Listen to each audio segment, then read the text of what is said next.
So welcome YouTube channel. आज हम अपना लेक्चर लेके आ गए हैं, दैट इज़ द फंक्शन। ठीक है, तो फंक्शन हमारे लिए बहुत इम्पोर्टेंट चैप्टर है। तो वो फंक्शन में हमारे पास कई सारी चीज़ें हैं। ठीक है, फंक्शन जो है हमारा बोर्ड के पर्सपेक्टिव से और कैलकुलस के पर्सपेक्टिव से बहुत इम्पोर्टेंट चैप्टर माना जाता है और बहुत इम्पोर्टेंट चैप्टर है, इसमें कोई शक वाली बात नहीं है। तो चलिए हम स्टार्ट करते हैं फंक्शन। फंक्शन में जो आज हम पढ़ेंगे that is the basic of function. तो सबसे पहले हम क्या करते हैं, बेसिक आज बेसिक चीज़ों के बारे में आज हम बात करेंगे। ओके, तो सबसे पहला जो बात आती है that is under root is a positive quantity. Under root is a positive quantity. ये बहुत इम्पॉर्टेंट बात है, इस चीज़ को आप ज़रूर ध्यान में रखिएगा कि अंडर रूट जो होता है एक पॉजिटिव क्वांटिटी होती है। ठीक है, अगर मैं एक एग्जांपल के रूप में लूँ दैट इज़ अंडर रूट 16। ये दुनिया जानती है कि ये क्या होता है, 4 होता है। ओके, अब बात ये आती है कि under root 16 is equal to 4 होता है, लेकिन बहुत सारे बच्चे कहेंगे कि नहीं प्लस माइनस 4 होता। तो आज जान लीजिए कि प्लस माइनस 4 ये नहीं होता। लेकिन अगर हम x square is equal to 16 लेते हैं तो एक्स की वैल्यू क्या आएगी, प्लस माइनस 4 आएगी। ऐसा क्यों? ऐसा इसलिए होता है क्योंकि हमने इधर साइड सिर्फ एक जगह रूट लिया, इसलिए प्लस 4 आया। लेकिन जब हम यहाँ पास पे जो x square is equal to 16 की कंडीशन में हम दोनों तरफ हम क्या करेंगे, रूट चढ़ाएंगे। इस कारण से क्या होगा, आपका प्लस माइनस 4 आ जाएगा। ठीक बात। तो आज से इस चीज़ को ध्यान रखेंगे हमेशा कि अंडर रूट जो होता है एक पॉजिटिव क्वांटिटी होती है। ओके,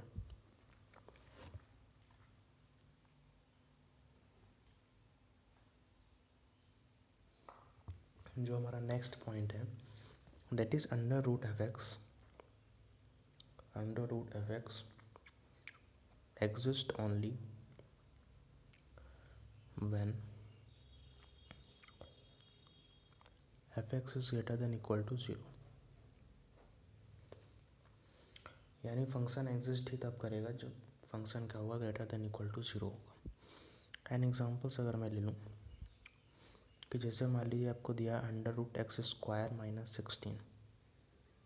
ठीक है, ये बोला है तो अंदर का जो फंक्शन है यानी एक्स स्क्वायर माइनस 16 है, ये तभी एग्जिस्ट करेगा जब ये ग्रेटर देन इक्वल टू 0 होगा।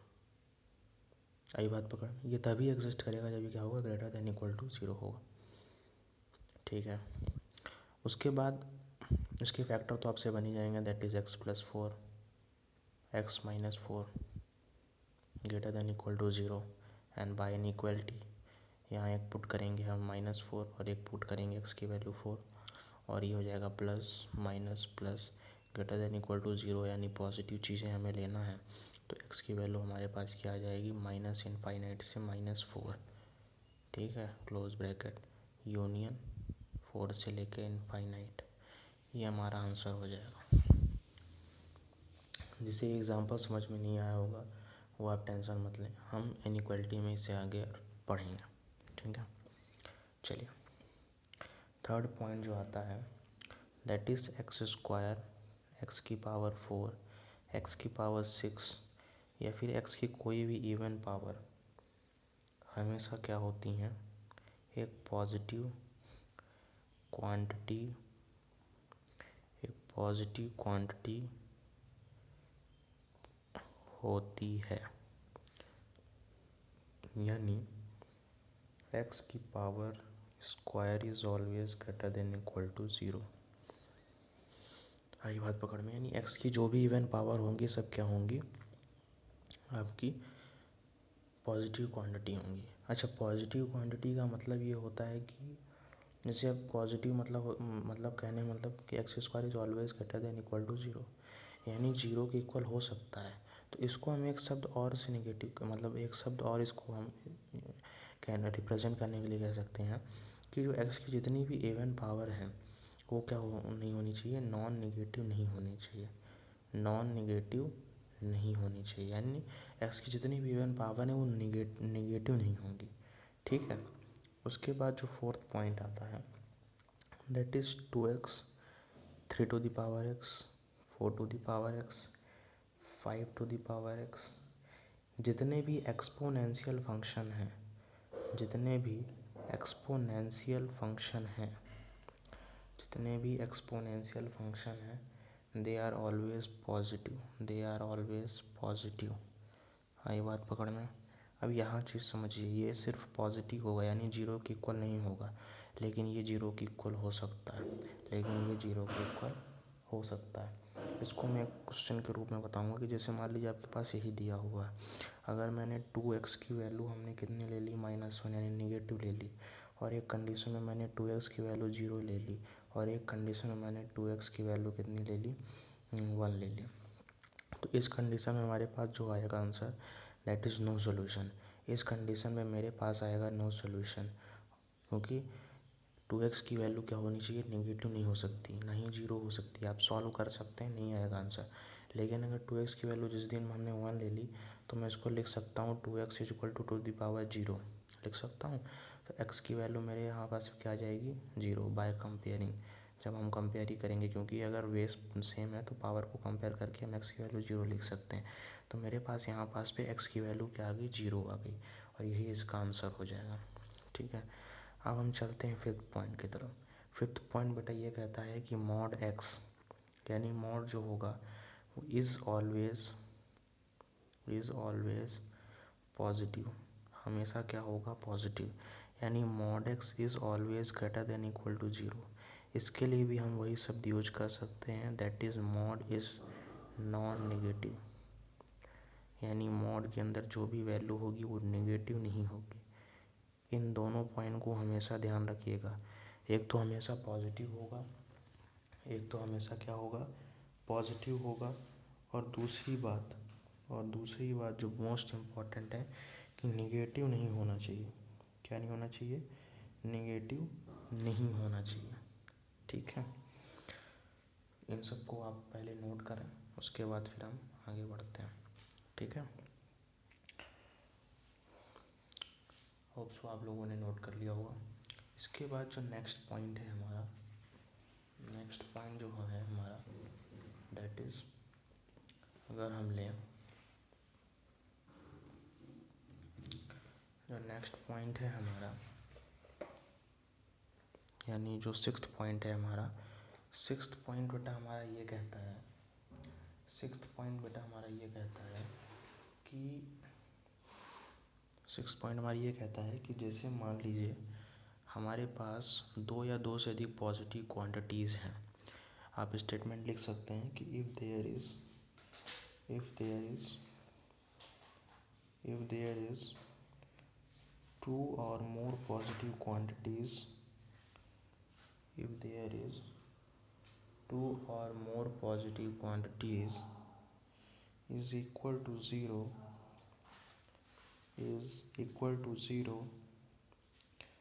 then all the value will be zero। कहने का मतलब ये है कि जैसे मान लीजिए आपके पास दो या दो से अधिक पॉजिटिव क्वांटिटीज़ हैं, जैसे मान लीजिए √u plus mod v plus डब्ल्यू स्क्वायर इज इक्वल टू 0। दो या दो से अधिक पॉजिटिव क्वांटिटीज़ यहाँ पास पे 0 हो गई। तो बेटा जब ये 0 हो गई तो इनके जितने भी एलिमेंट्स हैं, यानी u, v और w सभी 0 होंगे। कहने का मतलब मैं आपको फिर से एक्सप्लेन कर देता हूँ कि अगर दो या दो से अधिक पॉजिटिव क्वांटिटी की वैल्यू 0 होगी तो उन दोनों की मतलब जो भी अंदर फंक्शन है वो फंक्शन भी 0 के इक्वल होंगे। ठीक है। चलिए अब इसी बात पे क्वेश्चन हो जाए। क्वेश्चन दे रखा है √x minus one plus mod x plus one is equal to zero. इसमें आपको सॉल्व करके x की वैल्यू बतानी, ट्राई करिए। अगर बनता है तो ठीक है, नहीं बनता है तो भी बढ़िया है। ट्राई करिए, आप लोगों के पास 2 मिनट का समय है, आप 2 मिनट के समय में ट्राई करिए और बताइए कि इसका आंसर कैसे होगा, कैसे आप करेंगे। एक बार आप पॉज करके इसको सॉल्व करिए।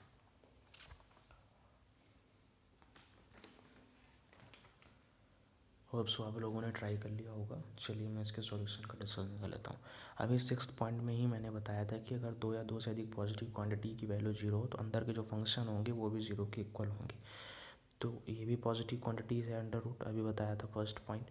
उसके बाद मॉड जो है वो भी एक पॉजिटिव क्वांटिटी ही है, मॉड है वो भी एक पॉजिटिव क्वांटिटी ही है। आई है बात पकड़ में। मॉड जो है वो भी एक पॉजिटिव क्वांटिटी है, मैंने देख सकते हैं बताया था अंडर रूट पॉजिटिव क्वांटिटी है, मॉड भी यहाँ पास बताया था कि पॉजिटिव क्वांटिटी।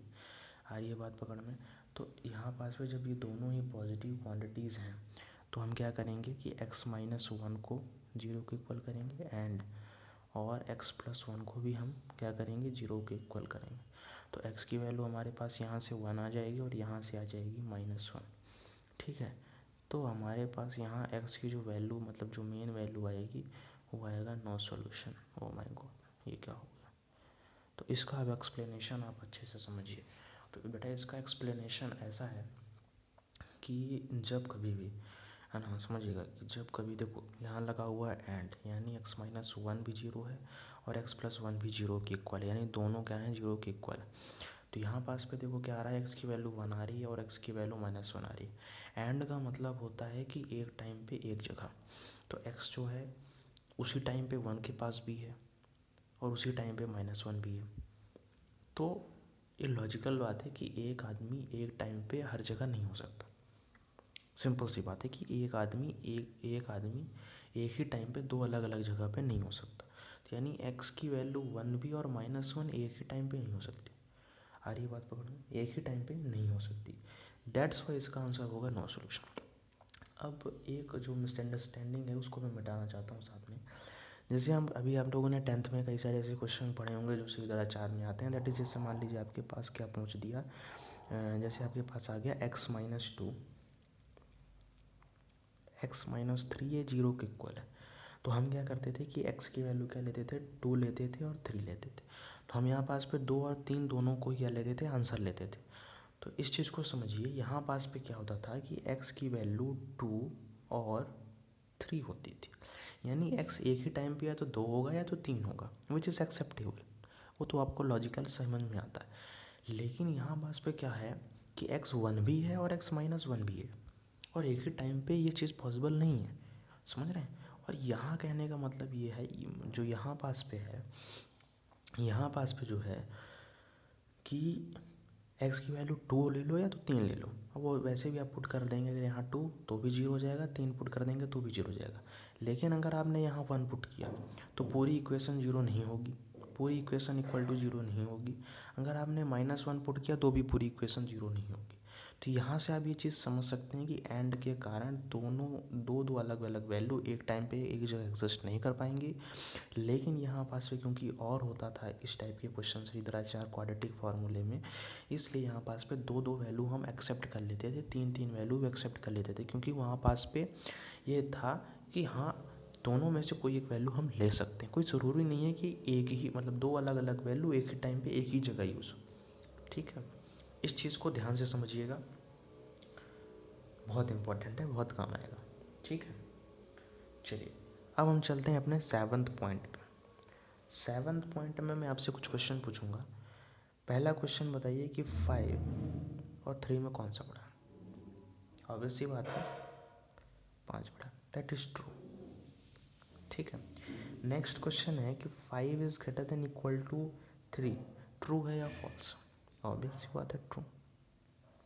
ठीक है, हम बताइए 5 is greater than equal to 5। सोचिए, मेन क्वेश्चन मेरा ये है कि 5 is greater than equal to 5 is true और फॉल्स, ये सही है या गलत है। इस चीज़ को सोचिए, फिर मैं इसके बारे में डिस्कशन करता हूँ। और सो आप लोगों ने सोच लिया होगा, तो मैं बता दूं कि ये है ट्रू। हो सकता है कई सारे बच्चों ने फॉल्स सोचा हो इसके बारे में, कई सारे बच्चों ने सही भी बताया होगा। तो जो बच्चे सही बताएं वो ज़रूर कमेंट करें। कि हाँ हमने सही बताया था। ठीक है, तो अब सही क्यों है उसका रीज़न बता दूँ। इसका मतलब होता है बेटा, ये जो लिखा है ना, इसका मतलब होता है 5 इज़ ग्रेटर देन और इक्वल टू 5। ध्यान से समझना, यहाँ फिर आ गया और, यहाँ क्या आ गया फिर से और आ गया। और का मतलब होता है या तो ग्रेटर देन या तो इक्वल। दोनों में से अगर कोई भी एक स्टेटमेंट सही हो रहा है तो इसका मतलब पूरा स्टेटमेंट सही है। तो ऑब्वियस सी बात है, ग्रेटर तो है नहीं, लेकिन 5 और 5 इक्वल जरूर है, यानी ये स्टेटमेंट सही हो रहा है। That's why it is true. यही बात पकड़ो, इस चीज़ को ध्यान से समझें और देखें। अच्छा, 8 नंबर पॉइंट ये कहता है कि जो क्वाड्रेटिक इक्वेशन है a x square plus b x plus c is greater than zero, यानी ये पॉजिटिव तब होगा if a is positive and d is negative. Next point ये कहता है कि a x square plus b x plus c ये negative तब होगा जब ए नेगेटिव होगा और डी जो है वो तब भी नेगेटिव रहा आएगा। आई बात पकड़ में। तो कुल मिला के देखो, ए जो होता है क्वाड्रेटिक इक्वेशन का लीडिंग कोफिशिएंट होता है। तो जो क्वाड्रेटिक इक्वेशन है हमारी, जो क्वाड्रेटिक इक्वेशन है उसका जो साइन है यानी वो पॉजिटिव होगा कि नेगेटिव होगा, डिपेंड करता है किस पे, depends on sign of leading coefficient. ठीक है, लीडिंग कोफिशिएंट। और डिस्क्रिमिनेंट आपकी हर कंडीशन में नेगेटिव होता है। लीडिंग कोफिशिएंट क्या है मैंने बता दिया, एक्स स्क्वायर का जो कोफिशिएंट होता है that is the leading coefficient, यानी a here a is the leading coefficient. ठीक है, तो इस चीज़ को आप बढ़िया से नोट कीजिए, उसके बाद हम आगे बढ़ते हैं। होप सो आप लोगों ने नोट कर लिया होगा। अब हम चलते हैं आगे। ठीक है, आगे हम डिस्कशन करते हैं। तो चलिए, नेक्स्ट पॉइंट जो हमारा है 9th point, that is comparison.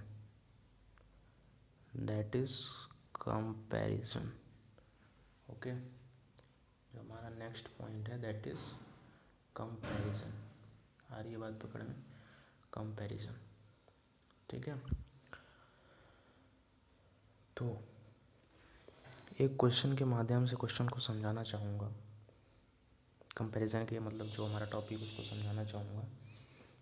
Question है x into e to the power y equal to 1।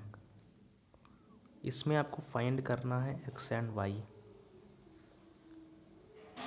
Try करिए, हो सकता है बने, हो सकता है ना बने। बनेगा तो बहुत बढ़िया, नहीं बनेगा तो भी बहुत बढ़िया।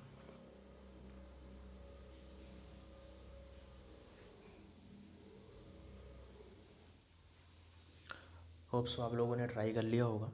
तो अब मैं बताता हूँ इसमें आप कैसे कर सकते हैं, कैसे कंपैरिजन के माध्यम से हम क्वेश्चन को टैकल कर सकते हैं। तो देखिए,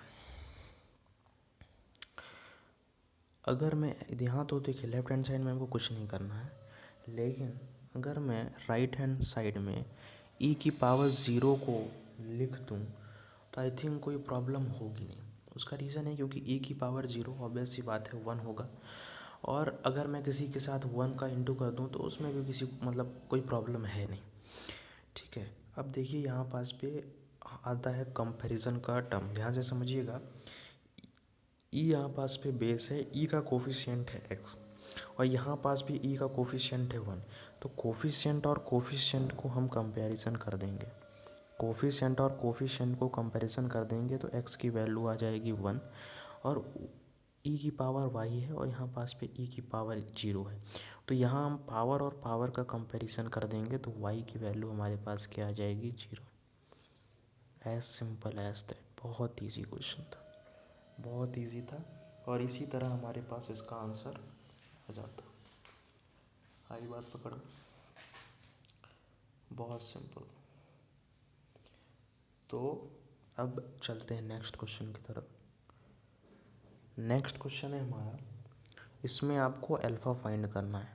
find alpha if alpha plus 1x equal to alpha x square plus x. ये क्वेश्चन है आपके पास और इसमें आपको अल्फ़ा फाइंड करना है। अल्फ़ा फाइंड करना है, अल्फ़ा फाइंड करके बताइए आप। ओके, अल्फ़ा फाइंड करिए और बताइए कि अल्फ़ा की वैल्यू क्या होगी।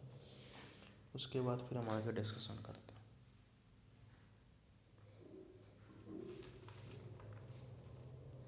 होप सो आप लोगों ने ट्राई कर लिया होगा। ठीक है, तो अब हम लोग बताता हूँ इस क्वेश्चन को। क्वेश्चन का आप आंसर ज़रूर मिलाइएगा। हाँ, तो देखिए इस तरह से इस क्वेश्चन को हम करेंगे। इसमें भी आपको मोनोपोली करनी है, नहीं अपने से कुछ ना कुछ उसमें बनाना। ठीक है, क्या बनाएंगे, कैसे बनाएंगे? देखिए यहाँ पास पे x का कोफिशिएंट क्या दिया है 1 और यहाँ x का कोफिशिएंट क्या दिया है अल्फ़ा प्लस 1। तो यहाँ से देखिए x के कोफिशिएंट को हम डायरेक्ट कंपेयर कर लेंगे। डायरेक्ट कंपेयर कर लेंगे तो देखो अल्फ़ा प्लस 1 इक्वल टू तो 1 हो जाएगा, लेकिन एक्स स्क्वायर का कोई टर्म नहीं है। एक्स स्क्वायर का जब कोई टर्म ही नहीं है इधर साइड, तो मैं क्या करूँगा 0 इंटू एक्स स्क्वायर कर दूंगा, जिससे राइट हैंड साइड में कोई चेंजेस भी नहीं आएंगे और मेरा एक्स स्क्वायर का टर्म भी आ जाएगा। उसके बाद प्लस अल्फ़ा प्लस 1x को मुझे ऐसे ही रहने देना है और alpha x square plus x को इधर एज इट इज़ रहने देना। ठीक है, अपने से मोनोपोली आप तभी करेंगे जब किसी भी प्रकार, अगर हम उसको सॉल्व करते हैं तो इक्वेशन जो हमारी पहले थी उसमें किसी भी प्रकार का कोई चेंजेस नहीं आना चाहिए। ठीक है, अगर किसी प्रकार का चेंज आ गया तो आपकी मोनोपोली बेकार है, जो आपने अपने से बनाया वो बेकार है। आई बात पकड़ में? ठीक है, अब by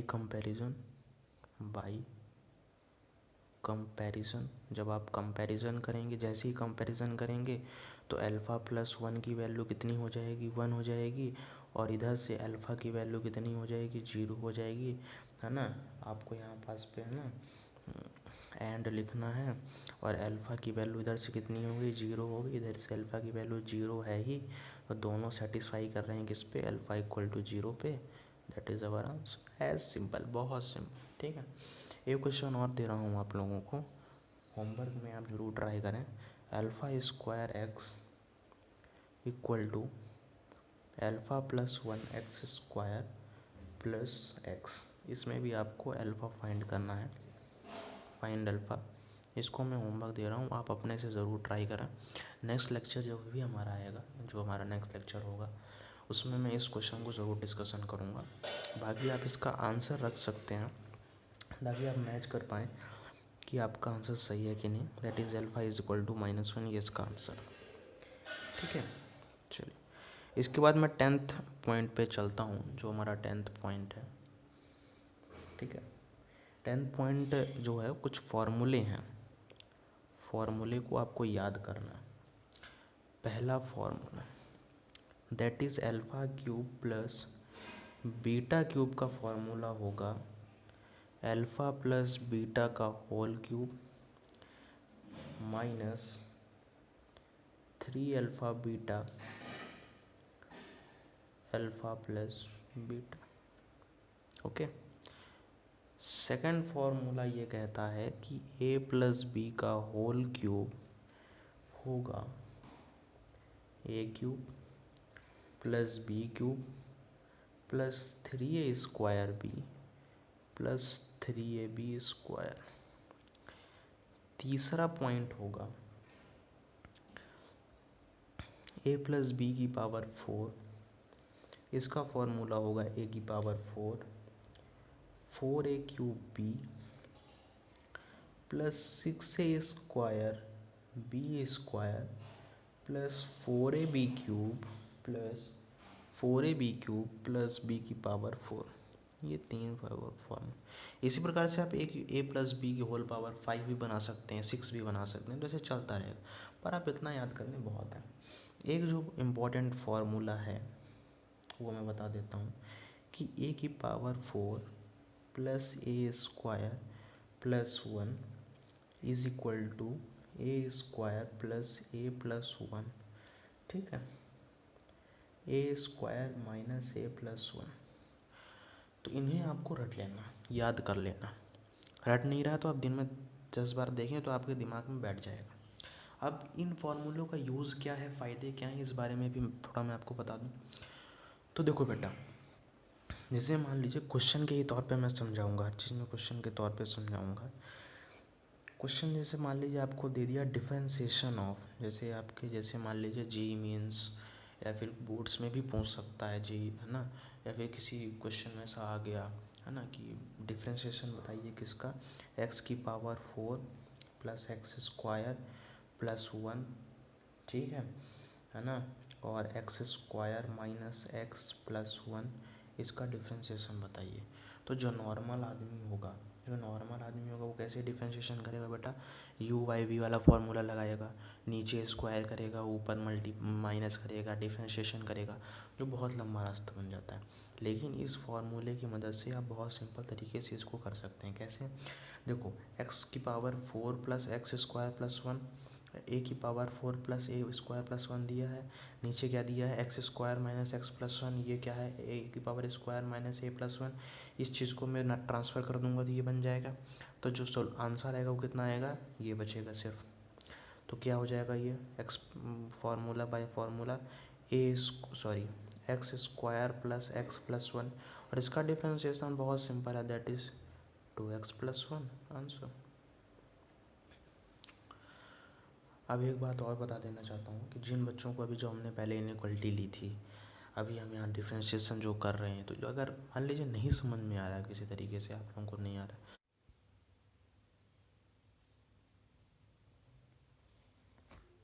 okay, so now we are starting 11th point, जो हमारा 11th पॉइंट था, हम उसको स्टार्ट करते हैं।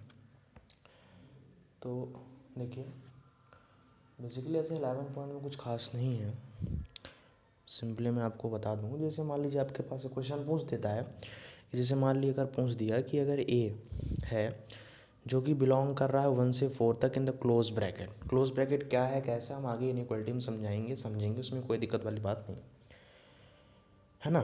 तो पूछ दिया कि ए स्क्वायर बताइए कि कहाँ से कहाँ तक बिलोंग करेगा, क्या कैसे होगी इसकी कंडीशन, आपको बताना। तो सबसे पहले जान लीजिए कि ए स्क्वायर एक होता है एज एक्स स्क्वायर, और एक्स स्क्वायर का जो ग्राफ होता है वो होता है पैराबोला, ठीक है ना, पैराबोला होता है। अब जिन बच्चों को ग्राफ नहीं समझ में आ रहा तो वो भी टेंशन ना लें, हम ग्राफ आगे जाके सीखेंगे। फिलहाल पैराबोला होता है, किस तरह बनता है मैं ये बता देता हूँ। तो पैराबोला कुछ इस प्रकार से होता है, ओके, ये हो गया। अब ए की वैल्यू यानी एक्स की वैल्यू अगर हम यहाँ 1 ले लें और ले लें 4, तो अगर, तो पहली बात तो ये हो गया y is equal to a square का फॉर्मूला, ठीक है बेटा। जब ये y is equal to a square का फॉर्मूला हो गया तो समझना, मैं यहाँ ए की वैल्यू रखूँगा तो ए की वैल्यू अगर 1 रखूँगा तो वाई की वैल्यू भी 1 आ जाएगी, तो यहाँ वाई की वैल्यू 1 आ जाएगी। और अगर ए की वैल्यू मैं 4 रखूँगा तो वाई की वैल्यू मेरे पास कितनी आ जाएगी, 16 आ जाएगी। तो कुल मिला के ए स्क्वायर कहाँ से कहाँ तक बिलोंग कर रहा है, यहाँ से, यानी 1 से लेके ए स्क्वायर बिलोंगिंग टू 1 से लेके 16 तक। ओके बेटा जी, चलिए अब हम आते हैं तो अपने 12th पॉइंट पर, ठीक है, दैट इज़ इंटरवल। बेसिकली जो इनइक्वालिटी है अपनी वो यहीं से लगभग स्टार्ट होती है, इंटरवल से ही हम स्टार्ट करते हैं अपनी इनइक्वालिटी का। तो सबसे पहला जो पॉइंट आता है दैट इज़ ओपन ब्रैकेट, ठीक है, इसको मैं कुछ स्टाइल से बना रहा हूँ, समझिएगा, ओपन ब्रैकेट, क्योंकि ये जो ब्रैकेट होता है इस प्रकार से होता है, इसलिए मैंने इसको इस प्रकार से बनाया। ये होता है आपका ओपन ब्रैकेट, इसके क्या यूजेस हैं, क्या कैसे है, ये सब हम जानेंगे। उसके बाद एक होता है क्लोज ब्रैकेट,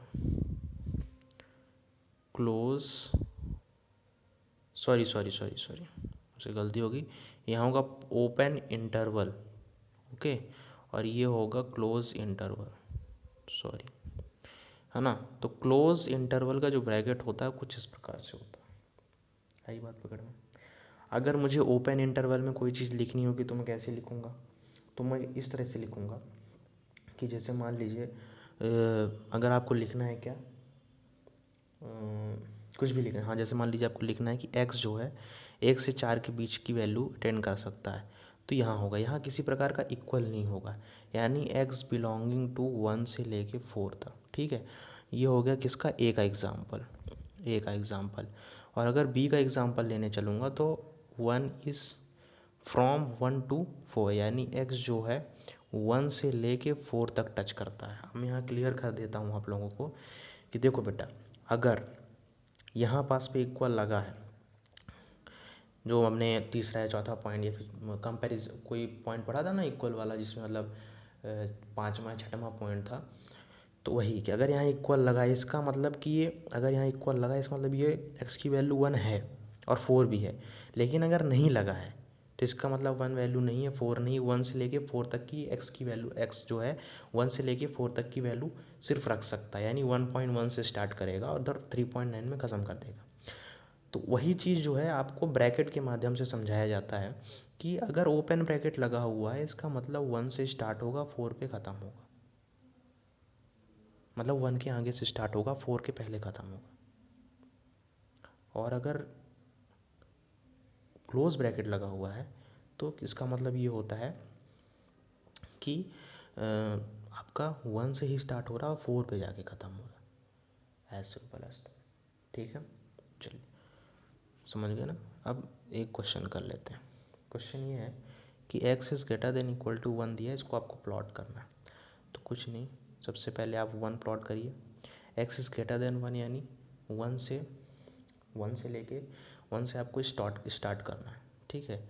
तो यहाँ पास पे आप ब्लैक बॉल रखेंगे, क्योंकि इक्वल है यानी 1 को भी हम लेंगे, इसलिए यहाँ ब्लैक बॉल होगा और आगे ऐसे खींच देंगे स्प्रिंग। ये ब्लैक बॉल क्या है, वाइट बॉल अभी आगे आएगी, जो भी सब हम कल पढ़ेंगे इनइक्वालिटी में, ओके। उसके बाद नेक्स्ट क्वेश्चन है, जैसे मान लीजिए आपको दिया है 1 4 5, ओके। ये हो गई वाइट बॉल ब्लैक बॉल, ये दिया हुआ। मैं बता दूं वाइट बॉल मतलब 1 जो है x की वैल्यू नहीं है, वाइट बॉल यानी 4 x की वैल्यू नहीं है, 5 में ब्लैक बॉल लगा यानी x की वैल्यू है ये, ठीक है। तो जब हम इसको इस फॉर्म में लिखेंगे यानी इस फॉर्म में, तो x कहाँ से कहाँ बिलोंग करेगा, 1 इसकी वैल्यू नहीं है, तो 1 इसकी जब वैल्यू नहीं है तो ओपन ब्रैकेट लगेगा, तो 1 से 4 तक गया ओपन ब्रैकेट, क्योंकि 4 भी इसकी वैल्यू नहीं है। उसके बाद यूनियन 4 नहीं है वैल्यू, इसलिए ओपन ब्रैकेट यहाँ लगा, लेकिन 5x की वैल्यू है इसलिए यहाँ पास भी क्या लग जाएगा, क्लोज ब्रैकेट। तो ये हो जाएगा आपका आंसर। आई बात पकड़, मैं फिर से समझा रहा हूँ। वाइट बॉल यानी जो गोला होता है इसका मतलब होता है कि 1 जो है x की वैल्यू नहीं है, ठीक है। तो यहाँ ओपन ब्रैकेट लग गया, वहाँ फिर 4 जो है वो भी x की वैल्यू नहीं है, तो यहाँ ओपन ब्रैकेट लग गया। अब यूनियन यानी और आगे अब हम चलते हैं, तो 4x की वैल्यू नहीं है इसलिए ओपन ब्रैकेट लग गया, लेकिन 5 में ब्लैक बॉल है यानी यहाँ पास पे क्या लग गया, यानी x की वैल्यू है 5, तो इसलिए यहाँ पास पे क्लोज ब्रैकेट लग गया और ये आपका आंसर हो गया, ठीक है। उसके बाद अब हम आपको एक क्वेश्चन देते हैं जो कि होमवर्क में आप करेंगे थोड़ा सा, 1 2 3 ये आपके लिए। अच्छा एक चीज़ और मैं बता दूं कि यहाँ स्प्रिंग हमने लगाई थी, स्प्रिंग यानी 1 से लेके आगे तक इनफाइनाइट तक ये एक्स की वैल्यू चलती ही जाएगी। स्प्रिंग का मतलब कि 1 के पहले की कोई वैल्यू नहीं, सिर्फ इस 1 से 4 और 4 से 5 के बीच की एक्स की वैल्यू है। लेकिन यहाँ स्प्रिंग नहीं लगी है, सिर्फ 1 पे डॉट है, ब्लैक बॉल है, 2 पे ब्लैक बॉल है, 3 पे ब्लैक बॉल है। इसका मतलब एक्स की वैल्यू सिर्फ 1 है, सिर्फ 2 है, सिर्फ 3 है। तो जब कोई एक पर्टिकुलर नंबर होती है तो उस कंडीशन पे हम करली ब्रैकेट लगाते हैं, ओके। इस चीज़ को ध्यान में रखिएगा और क्वेश्चन को सॉल्व करने का कोशिश करिएगा। बन जाता है तो ठीक है, अदरवाइज नेक्स्ट लेक्चर जो आएगा मैं सारे पहले जितने भी होमवर्क्स के क्वेश्चन हैं उन्हें डिस्कशन करूँगा और फिर मैं आगे बढ़ूँगा, ओके। और एक बात और बता दूँ कि जैसे जैसे हम लेक्चर आगे बढ़ाते जाएंगे, हमारा जो चैप्टर है होते जाएंगे, तो जितने भी हम इसके DPPs हैं, DPPs हो गए, है ना, सीट्स हो गई, है ना। तो इन सबको हम अपने डिस्क्रिप्शन बॉक्स में इनका जो पीडीएफ है, पीडीएफ फॉर्म, वो ज़रूर अटैच कर देंगे ताकि आप लगा पाएँ। और उन सभी सीटों का फिर हम अंतिम में डिस्कशन भी करेंगे ताकि एक फुल प्रूफ तैयारी हो पाए। उसके बाद फिर हम बोर्ड की भी तैयारी करवाएंगे, और बोर्ड की भी एनसीईआरटी जो अच्छे लेवल के क्वेश्चन होते हैं उन्हें भी एक दिन हम बैठ के, जिससे हमारा चैप्टर बोर्ड और जेईई मेंस के लिए, दोनों के लिए हमारा तैयार होता रहे। Okay, so thanks for watching, bye bye, take care and have a nice day, thank you.